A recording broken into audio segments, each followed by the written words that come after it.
Hello అందరికీ నమస్కారం. నేను మీ హోస్ట్ శ్రవంతి చొక్కారపు. సో ఇవాళ ఒక అద్భుతమైన టీంని నేను ఇంటర్వ్యూ చేయబోతున్నాను. సో ఆ టీం గురించి చెప్పే ముందు ఆ టైటిల్కి సంబంధించిన కథ ఒకటి చెప్దామని డిసైడ్ అయ్యాం. త్రిబాణధారి బార్బరిక్, ఘటోద్గజుడి కుమారుడు బార్బరికుడు. సో ఆయనకి ఒకప్పుడు 3 బాణాలకి సంబంధించిన ఒక వరం ఉండేదట. సో ఆ వరంతో కురుక్షేత్రాన్ని ఒక నిమిషంలో పూర్తి చేయగలిగే సత్తా ఉండేది. కానీ కృష్ణుడు ఒక మాట చెప్పారని ఆయనకు తల వంచి సో ఆ వరాన్ని వాడుకోలేక ఉండిపోయారు. సో అలాంటి ఒక గొప్ప వ్యక్తి చరిత్రలో మనం చాలా తక్కువగా విన్నాం. సో అలాంటి ఒక వ్యక్తి గురించి ఈ టీం అందరూ చెప్పడానికి రెడీ అయిపోయారు. ఒక ఫిక్షనల్ స్టోరీని కూడా యాడ్ చేసి the team Barbarik is here. అందరికీ కూడా హార్టియెస్ట్ వెల్కమ్. ముందుగా మా డైరెక్టర్ మోహన్ గారు, ఆర్ సాంచిరాయ్ and our versatile actor Vasishta N Simha garu. And ఈయన గురించి ఎంత చెప్పినా తక్కువే మా సత్యరాజ్ గారు. అండ్ ఇవాళ స్పెషల్గా మాట్లాడుకోవాల్సింది మా బానక్క. అండ్ చాలా ఆనందంగా ఉంది మిమ్మల్ని ఈ సినిమా ద్వారా కలుసుకోవడం. అండ్ మా ఎప్పటికీ మా లవర్ బాయ్ సత్యం రాజేష్ గారు కొంచెం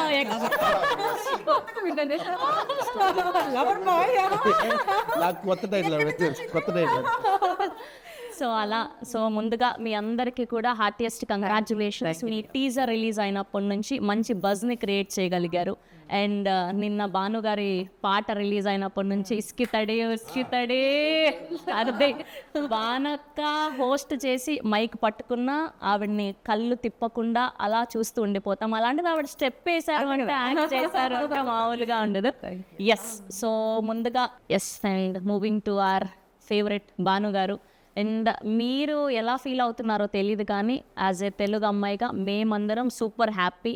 and from all the women out here and kudos to you. మీరు మళ్ళీ పని చేయాలి, కనిపించాలి అని మేము మనస్ఫూర్తిగా కోరుకుంటున్నాం. దానికి కూడా అదే కోరిక. మన పిల్లలందరూ చాలా సలిషం వాళ్ళు అందరూ యూనో సూపర్ పొటెన్షియల్ ఉన్నటువంటి సూపర్ టాలెంటెడ్ వారికి బోల్డ్ అండ్ ఆపర్చునిటీ రావాలని నన్ను ఎప్పుడు దట్ ఈస్ మై విషన్ ప్రే. అసలు మీది ఒక పాట ఉండేది కదా లీడర్లో రాజశేఖర్.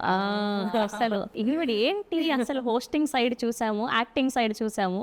అండ్ ఇలాంటి ఒక స్పెషల్ సాంగ్ చేసి అలా నిల్చోబెట్టగలిగారు మీరు. అండ్ సో దాని తర్వాత చాలా కాలం అయిపోయింది మిమ్మల్ని చూసి. ఈ మధ్య మీ యూట్యూబ్ పెట్టడం మళ్ళీ అక్కడ చూస్తున్నాం అండ్ మూవీలో ఇప్పుడు చూడడం. అండ్ మీకు ఎలా అనిపిస్తుంది మళ్ళీ పెద్ద స్క్రీన్ మీద కనిపించడం? నాకు కూడా చాలా హ్యాపీగా ఉందిరా. బికాజ్ యూనో చాలా క్యారెక్టర్స్ అడుగుతూనే ఉంటారు నాన్ స్టాప్. రాజశేఖర సాంగ్ చేసిన తర్వాత ఎన్ని పాటలు అడిగారో చెప్పలేను. బట్ యూనో ఆ పాట ఒక స్టాండర్డ్స్ ఉంది. సో దాన్ని నేను మళ్ళీ ఏదో డబల్ మీనింగ్ సాంగ్ ఉండో ఏదో అట్లా చేసి దాన్ని ఐ డోంట్ వాంట్ టు దాన్ని ఔన్నత్యాన్ని పొగొట్టదలుచుకుంది. అట్లాగే నాకు నచ్చిన క్యారెక్టర్స్ నన్ను కన్విన్స్ చేసి చెప్పగలిగినవి నా దగ్గర వచ్చినవి అట్లా నేనైతే కన్విన్స్ కాలేదు ఇప్పటి వరకు. బట్ వన్స్ ఈ స్టోరీ విన్న తర్వాత దీంట్లో ఒక ప్రత్యేకత ఉంది. నా క్యారెక్టర్కి ఒక ప్రత్యేకత ఉంది అండ్ నేను కొత్తగా కనిపిస్తాను. అండ్ ఒక యాక్టర్గా నాకు ఒక ఛాలెంజ్ అయితే అంటే ఇప్పుడు గ్లామరస్గా కనిపించే నాకు యూనో ఒక మాస్ గెటప్ వేసుకుని మాస్ డైలాగ్ చెప్పి పాడినవలి ఒకటి దౌడ బగులు కొట్టి ఇదంతా ఒక ఛాలెంజ్. నాకు ఛాలెంజెస్ యాక్సెప్ట్ చేయడం ఇష్టం. అండ్ నేను చేసినవన్నీ కూడా అలాగే ఉంటుంది. నేను యాంకరింగ్లో కూడా అలాగే ఛాలెంజెస్ చేశాను. ఒకవైపు పొలిటికల్ షో చేసినా దాంట్లో దుమ్ములు చెప్పాను, ఒకవైపు యూనో పల్లెటూరు షో చేసినా అలా ఛాలెంజెస్ అంటే ఇష్టం. సో అలా నాలో ఉన్న యాక్టర్ని ఛాలెంజ్ చేసే క్యారెక్టర్ అది. అండ్ డైరెక్టర్ గారు చాలా బ్యూటిఫుల్గా నెరేట్ చేశారు. అలా కట్టిపడేశారు అనమాట. కళ్ళ ముందు సినిమా కనిపించింది నెరేట్ చేసినప్పుడు. అండ్ ఎగ్జిక్యూటివ్ ప్రొడ్యూసర్ నాకు బెస్ట్ ఫ్రెండ్. ఇంకా తను పట్టుబదిలిన విక్రమార్కుడు అనమాట. ఒకసారి చెప్పాడంటే ఒప్పించి తీరుతాడు. సో రాజేష్ కొత్తగా అనిపించింది నాకు. అండ్ అందున ఈ పేరు వినగానే ఆ స్క్రీన్లో కనిపించడమే ఒక అదృష్టం అనిపించింది. సత్యరాజ్ గారి పేరు వినగానే. అండ్ మీ క్యారెక్టరైజేషన్లో మీకు బాగా నచ్చింది ఏంటి ఈ క్యారెక్టర్? Very powerful women. నాకు పవర్ఫుల్ విమెన్ అంటే చాలా ఇష్టం. హూ ప్రొటెక్ట్ దెమ్ సెల్ఫ్, వాళ్ళ చుట్టూ ఉన్న వాళ్ళని ప్రొటెక్ట్ చేస్తారు. And that's what me also. నేను చాలా స్ట్రాంగ్ విమెన్. అండ్ నా వాకిలి పద్మ కూడా చాలా స్ట్రాంగ్ క్యారెక్టర్. అంటే ఆవిడకి పెళ్ళయిందా లేదా తెలియదు, ఉన్న కూతురు సొంత కూతురా లేదా ఇంకెవరి కూతురా తెలియదు. అట్లా ఒక విచిత్రమైన క్యారెక్టర్ అనమాట. బట్ అల్లుడు అంటే ప్రాణం. అంటే తన బ్రదర్కి సరే ఏంటి ఆల్రెడీ గమనించింది. సో అట్లా ఒక టిపికల్ క్యారెక్టరైజేషన్ ఉన్నటువంటి క్యారెక్టర్ అనమాట. I enjoy doing it. ఈ సినిమాలో కూడా ఏదో ఒక క్యారెక్టర్ వచ్చింది, ఏదో టైంపాస్ కోసం పెట్టారు, లేదో వచ్చి నటించి వెళ్ళిపోయారు అన్నట్టుగా ఉండదు. ప్రతిదీ ఒక వెయిన్ లాగా అనమాట.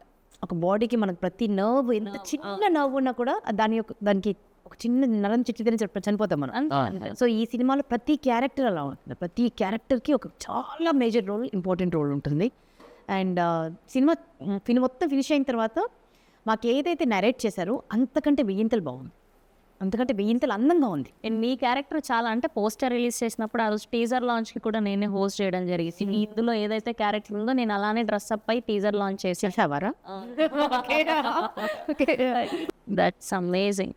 వీఆర్ ఈగర్లీ వెయిటింగ్ మేమందరం కూడా. And Barbarik Tribanadhari Barbarik title itself మీరందరూ గ్రాప్ చేయగలిగారు అటెన్షన్ని. సో త్వరలో మళ్ళీ సక్సెస్ మీట్లో కలవాలని మనస్ఫూర్తిగా కోరుకుంటూ we all wish only the best for the whole team of Tribanadhari Barbarik sir. So good to see you. And ఇవాళ మళ్ళీ చెప్తున్నాను అనుకోకండి, మిమ్మల్ని కలవడం, మళ్ళీ మిమ్మల్ని ఇలా స్క్రీన్ మీద చూడడం చాలా thank you Smitha. Thank you Rajesh గారు, అండ్ థ్యాంక్ యూ మోహన్ గారు, అండ్ థ్యాంక్ యూ అండ్ మా వశిష్ఠ సింహ గారికి కూడా thank you. And eagerly waiting, of course మీరు చించేసి ఉంటారు. సో ఆగస్ట్ 22న త్రిభానదారి బార్బరిక్ వరల్డ్ వైడ్గా రిలీజ్ అవ్వబోతుంది. మీరందరూ కూడా చూసి మంచి రివ్యూస్ ఇవ్వాలని మనస్ఫూర్తిగా కోరుకుంటూ please watch in only theatres. Thank you.